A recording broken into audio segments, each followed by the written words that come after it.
All right, thank you and welcome to the 4633 Southwest Huber LLC Asset Management Update from Uptown Syndication. I am Chris Shepard and we've got Trent Warner here. Trent? Hi. Okay, we're going to go through the P&L and just kind of talk about how the property has been operating and just give an update on how we think it's going to operate in the future, and also chat about how it's done in the past compared to our initial assumptions when we underwrote the property. So I'm going to share my screen and we're going to go through the trailing 12 months on the P&L right now. Okay, so we've got the income statement right here, and let me grab my annotation.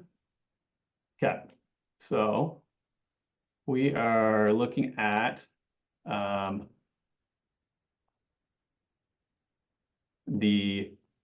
this number right here for total operating income. This includes all of the rents. We've got pet rent in here. It's kind of a separate, and then our utility bill back. Trent, do you have an idea about what percent? Well, I think we can just quickly look at it about the total amount of utility bill back that we're capturing. We track this and we're always keeping an eye on why it may or may not be what we want. Clear all my drawings. Okay, and so that's 13,000 out of 18,000. 13,500 out of 18,500. So we're about 5,000 short. That's roughly 70% RUBS recapture. Yeah, there are a couple of reasons why we're not getting our goal is about 85%. So yeah. I do want to note too that these utility bills aren't due until August 28th for this period. So they still have a week left before we should start seeing more of those come in. Trent, we're looking at the July. July is the last month. So Okay. yep. I took it back to trailing 12. Okay. So yeah, we're trailing 12, we're about 70%. We hope to be 85 or 90, but we had a couple issues with income. So we had a couple evictions. So if you check out March, April, and May, those were some more difficult months. And essentially, we had an eviction and with a cosigner, and we won a case, and we got the cosigner to pay close to $12,000 or $13,000 for back rent for February. But yeah, all of these months we're just coming in way less than what our rent should be for the month. So if we see all of these numbers, they're just way under average. Last 3 months, 16,000, 18,000, 18,000. It's just significantly more than. So we had 2 evictions, and it really hurt the P&L for this year, and it all kind of came to a head in February, March, and April. If we look at the rent roll, this is current. We're 100% occupied. It looks like we've got somebody moving out at the end of this month. And so that's our studio unit. We'll be on it to rent that out. Studios have been renting quite well lately. But if we go back to March, let's actually look at February 1st. The rent roll is not as healthy. You'll notice 3 vacancies. Honestly, Trent, do you know if these kind of show up as whether they're evictions or not?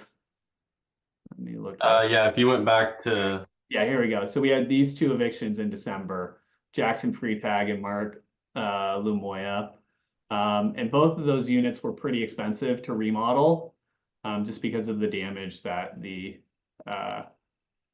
tenants had. And if you look at these past due balances, we had $23,000 of past due balance in December. And if we take a peek at that now in, August 21st, our past due balance is 0. So the property's operating really quite well.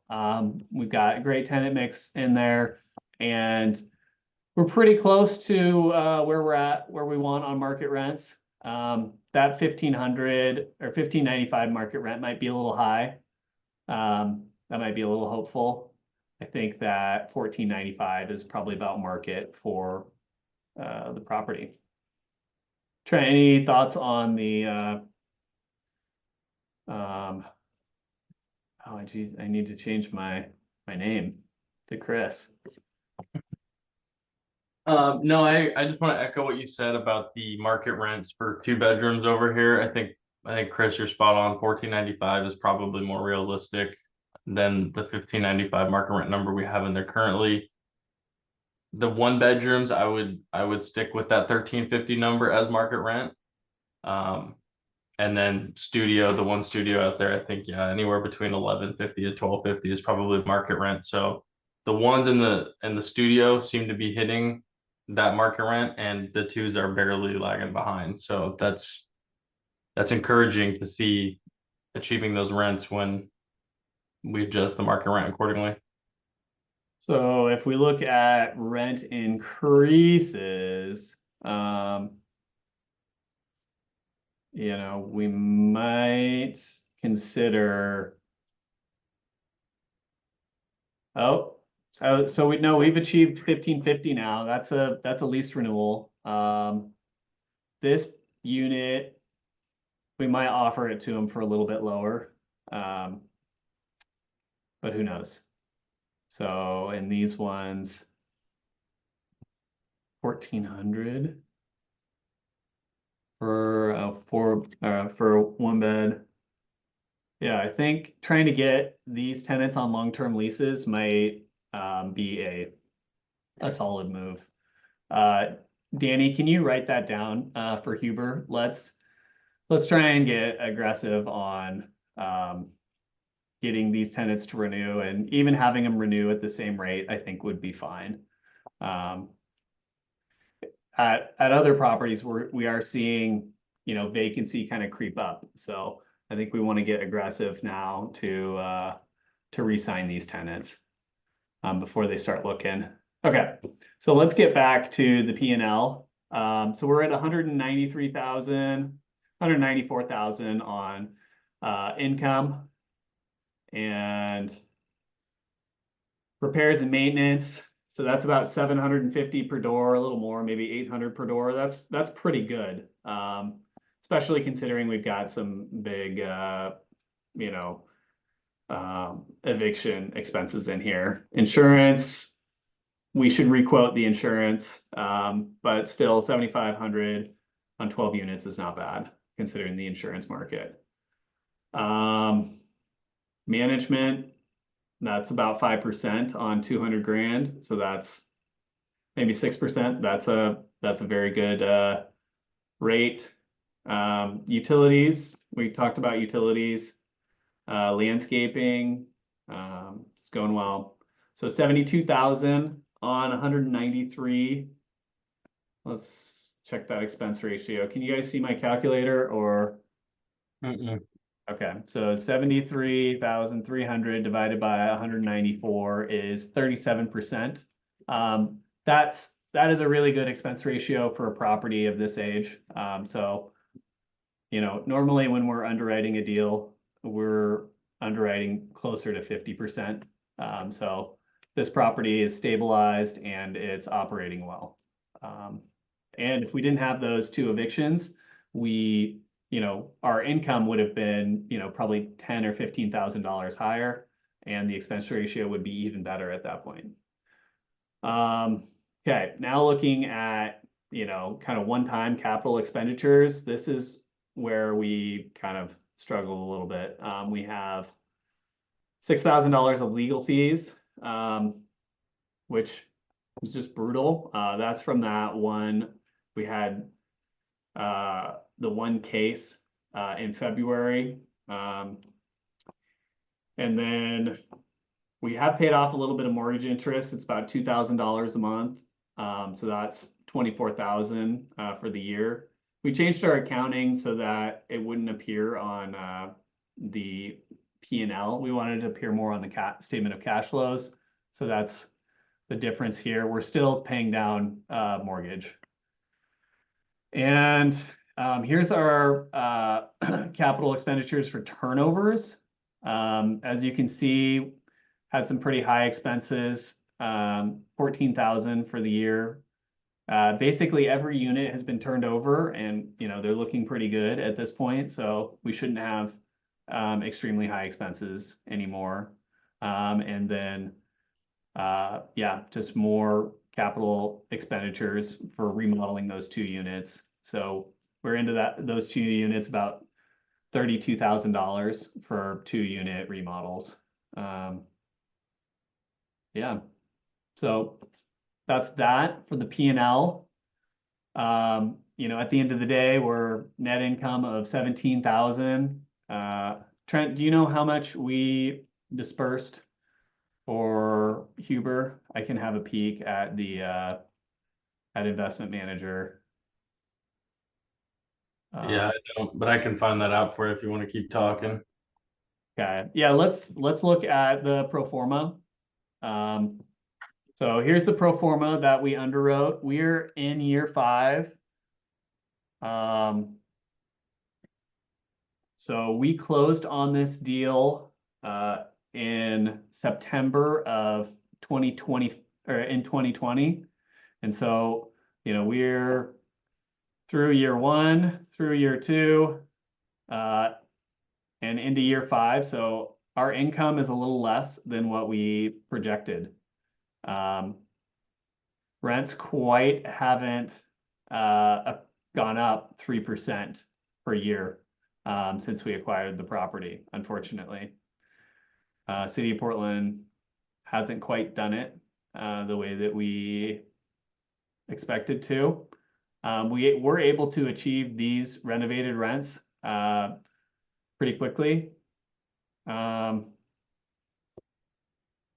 Yeah, expense-wise, for year 5, I think we're spot on the number. Like 103,000 for total expense. I mean, you add in 32,000 for CapEx and we're at 105. well, no, add in 32,000. So 103 plus 32,000 is 133. So, including CapEx, year 5, we're pretty close to expenses. Yeah, and I guess for year 5 as well, those 2 evictions, really hurt the P&L. Yeah, let's take a peek back at 2024. So we're gonna look at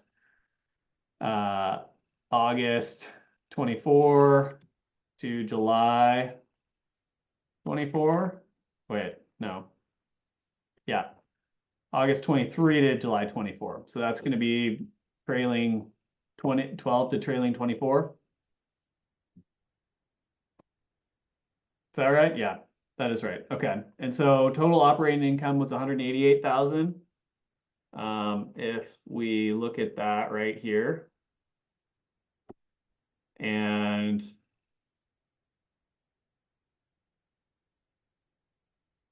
we pull down to net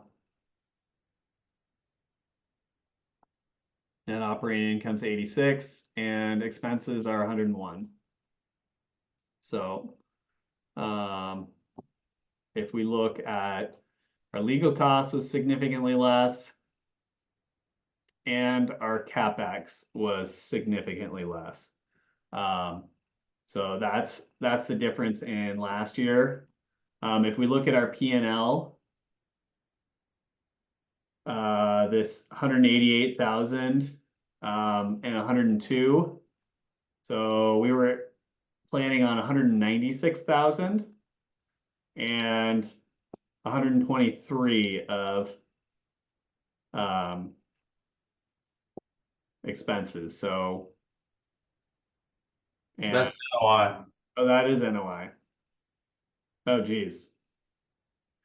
Oh, I was looking at the wrong number. Whoops. Okay. Yeah.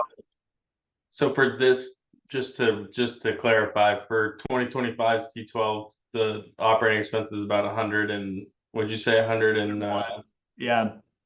yeah. So yeah, okay. So our expenses are way higher um than what we projected. So 101 versus, and we were 105 and 20, the last 12 months. So that's 27 or $30,000 higher. Yeah, both of these are $30,000 higher. And so if we look at insurance, insurance is higher. Utilities are higher, so that's $3,000 higher. Taxes are actually higher. Management fee is lower.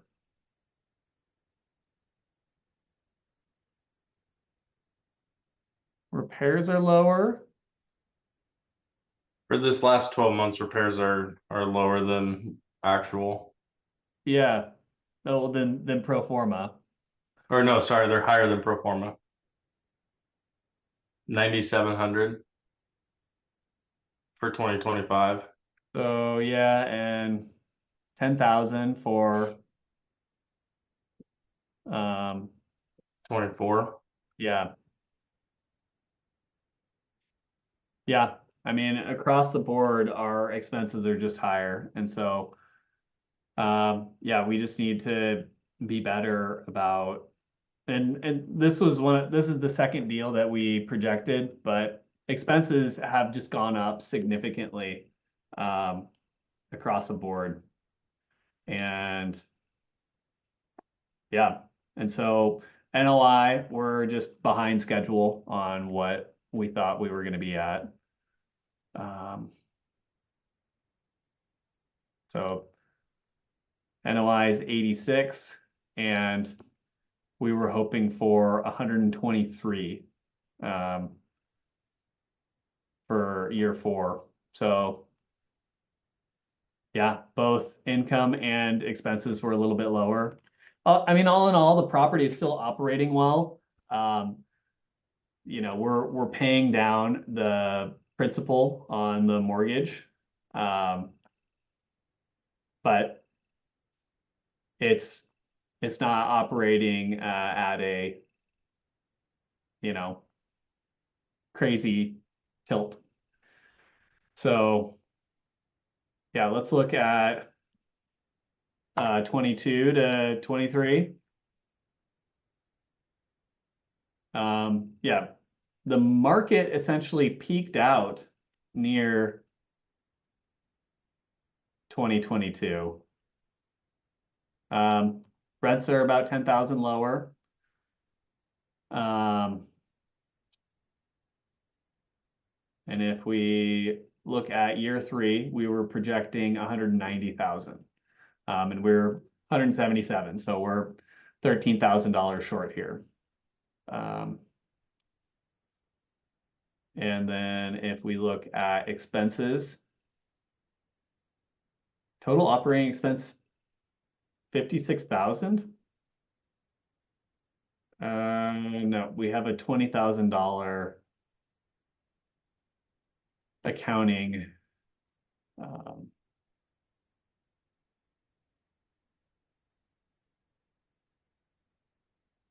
$20,000 credit in our accounting records. Yeah. So our accountant was using a property tax payable and So looking at that, I think, doesn't that put us at about 79 for expenses? yeah, 79 for expenses. It's so, yeah, so expenses jumped like 30, What 30 was, what was insurance that year? insurance, 4,400 or 4,200. So that's almost doubled. Yeah. Utilities, 13,000. That's 50% less, or not 50, but 30% less. It's gone up 50% from then.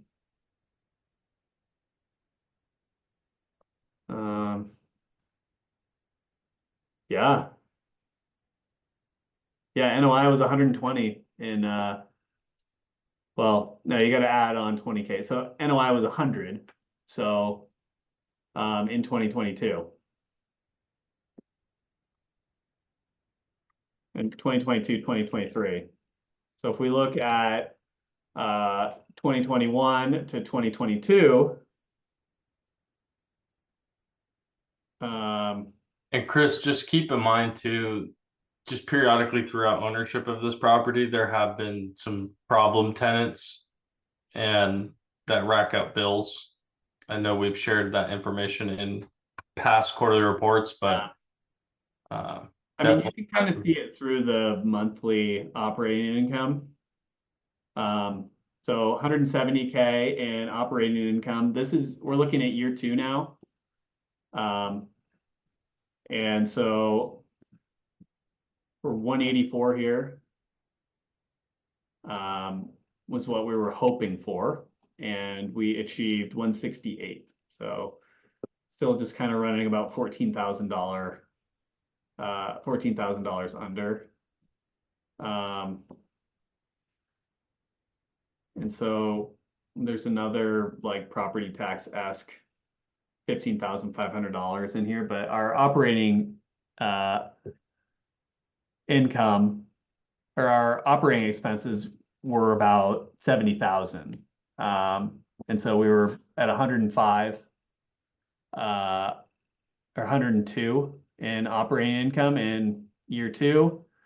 And so we're only $8,000 off, or only $12,000 off here when we were. So our expenses were much tighter until about 2024 when expenses just kind of jumped through the roof. And if we look at year 1, this is going to be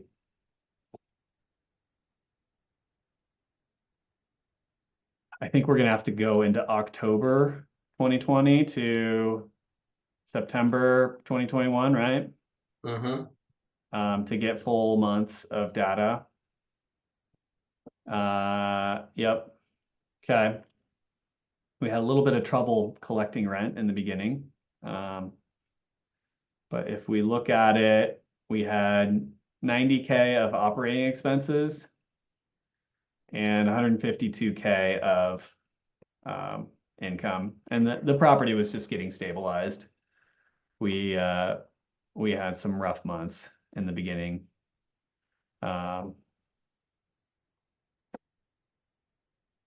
So one of the things that we learned when we underwrote is we added in extra vacancy. Yeah. So I guess looking at the tenant tickler, that's just our move-ins and our move-outs. We had a move-out, unit 7, that was the eviction. Moved in about 3 months later. Another eviction, unit 5. That property took 5 months to remodel and get ready for rent. And so we're not going to experience that again. Yeah, all in all, the property's operating quite well. Trent, do we have some questions we need to answer? Just like how we think the property is going to be operating in the next 12 months. Yeah, a couple questions is basically what you just said, next 12-month projections, how we feel things are gonna come to fruition. And then the other question that we were asked is regarding the potential sale of the property and any interest specifically from prospective buyers. God. Yeah, so next 12 months, I think that it's going to be operating like the last 6 months. So we should hopefully see NOI of 132,000. And that in terms of in terms of year 6, I think we're going to kind of be back on track for NOI. But our expenses are just going to be really hard to hit these expense numbers. Yeah, it's just going to be really, really hard to get these because we're running close to $100,000 of expenses per year. Oh wait, this is 72 for trailing 12. Oh, okay. Trailing 12, 72,000, and yeah. And your trailing 6 was about 40, so Yeah. what, 80 to 85 is a safe projection? Yeah, I think we're looking okay in terms of expenses, honestly. Okay, and then the sale of the property. We have not received any interest on the sale of the property. We do have a 10-year loan. We projected the sale of the property at 2.33 million at the end of 5 years. And essentially we want to earn our investors the 17%. The real estate market has been it's been kind of struggling, and we're just kind of waiting for it to start turning around. It's very slow, but the property's cash flowing. It's in a good spot. I think that we just enjoy the cash flow for the moment and pay out preferred returns as we can. And then wait for cap rates to compress, wait for interest rates to either just stable out and rents to kind of catch up to them. But in Portland, rents have stayed relatively flat during the period of 2021 to 2025. And so we've had 4 years of about, mostly flat rent growth, and that it can't stay that way forever. And so as it stays flat, Portland will see growth, and it will see population growth, and the units that are being built will get absorbed and occupied, and there's not very many units in the pipeline, and so we're going to see vacancy decrease and rents go up. It may not happen this year, it may not happen next year, but in the next year or two, it should happen. And unfortunately, with this particular property and most of our other properties too, we caught a period where 2022, where interest rates went up at a historically fast rate, and it really jolted the real estate market. And so it's difficult to make a sale right now, but all in all, we're very pleased with the way that the property is operating, and that's yeah. And just for the record, the property is currently listed for sale. We just have not received any interest from it. Okay. Oh, I just saw a yeah. I saw a question from Tran. Our loan matures in 2029, in September, or actually, no, 2030. 2030. Yeah, we have a 10-year loan. It's fixed rate at 4.5%. It's not assumable. We probably would have been able to sell the property if it was assumable. But unfortunately it's not. And yeah, in terms of property units being at market rent, I would say we are at market rent currently. Trent and I chatted about market rent for the units, and it's they're slightly this market rent that we have might be a little optimistic based on what we're seeing in the rental market currently. We do have rent increases to 1550 coming, but we're going to aggressively try and renew at the same rate with those tenants. When do we think that we'll start redistributing funds? Let's look at the trust account balance for the property. And we only have about one more minute left. We've got to get on to the next webinar. Hubert. So looking at the trust account balance, we want to keep about $20,000 to $25,000 in the account. And we've paid the mortgage this month. And so we're running pretty lean on the operating account. And if we look at the income statement, our net income per month over the last few months is about $6,000. So we may not be distributing next quarter, but definitely Q4 and Q1, they should resume. Yeah. Okay. Well, thank you all for coming, and I'm available by phone if anybody wants to give me a phone call and ask any more questions. Okay, let's do the next one.